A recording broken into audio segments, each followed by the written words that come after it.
It's a popular spot for a burger, fries, and more.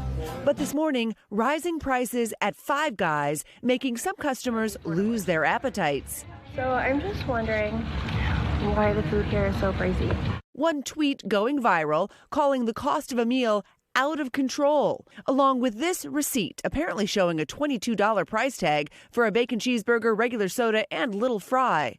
People grilling the popular burger chain on social media. This is a fast food restaurant. Why is a burger $12.50? But Five Guys is not alone. The price of eating at restaurants rising higher than the rate of inflation in the last 12 months. Limited service meals like fast food are up 5.8% over the past year, while full service meals at sit-down restaurants increased 4.3%.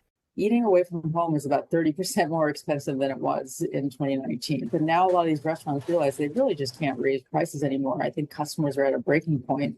Increasingly high fast food prices leaving a bitter taste for consumers hungry for a good deal on a quick bite. Almost $9 for a Big Mac. With reports on social media of an $18 Big Mac meal at one Connecticut rest stop. The Baconator you love? And even Wendy's announcing it plans to test dynamic pricing, charging different prices for the same items based on demand throughout the day.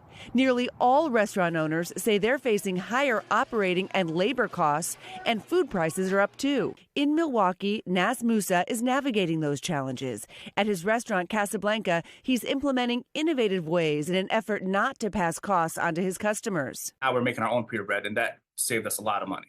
The Wall Street Journal reporting more than half of small business owners, like restaurateurs, said higher labor costs are their biggest source of inflation. NBC News reached out to Five Guys for comment, but did not hear back. And McDonald's has told us in the past that, look, all the prices vary by location. These are franchisees with different sort of micro economies. But it used to be the burger, if you went to a restaurant, you kind of was safe. That was kind of a cheaper thing on the menu. Yeah. Not anymore. These burgers are from the Today Show kitchen. Wow. Delicious. Fantastic burgers. Thank you, Katie. How are the chains in restaurants, Christine? Like, how are they making sure that when you sit down, you don't get, like, sticker shock, initial shock from these menu prices? So the big chains have a little more wiggle room and leeway, but these small independent restaurants, those are the people who had to get really creative. They're shuffling their menu items. They're taking things off the menu that maybe have high input costs.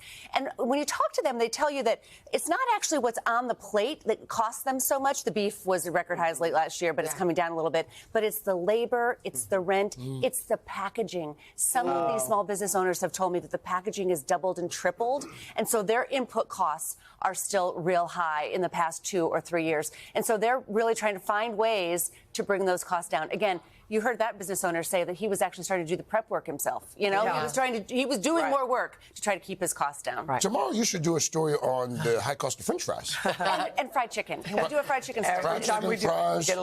Let's round out the week with milkshakes. Yeah. I can do that. Okay, love it. Thank you very much. Oh, wow, look, Dylan's eating too. I mean, we were going to do a food segment, and I wasn't going to grab a burger. I mean, look at this thing. It's delicious. Like, oh my goodness. Hey, thanks for watching. Don't miss the Today Show every weekday at 11 a.m. Eastern, 8 Pacific on our streaming channel, Today All Day. To watch, head to today.com/allday or click the link right here.